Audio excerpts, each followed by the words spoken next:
ઘર તિરંગા અંતર્ગત આર્મીને પત્ર લખતા બાળકો। वीर सैनिक, भारतीय सेना, सीमा क्षेत्र। विषय देशभक्ति से भरा पत्र। आदरणीय सैनिक भाई, आदर, वंदे मातरम।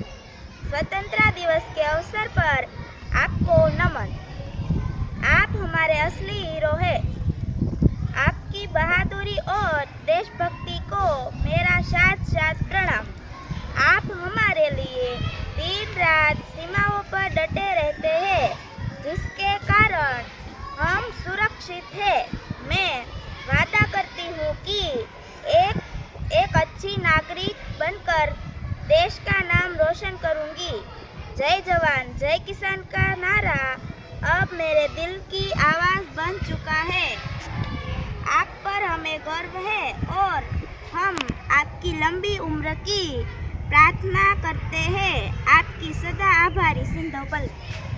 ओके।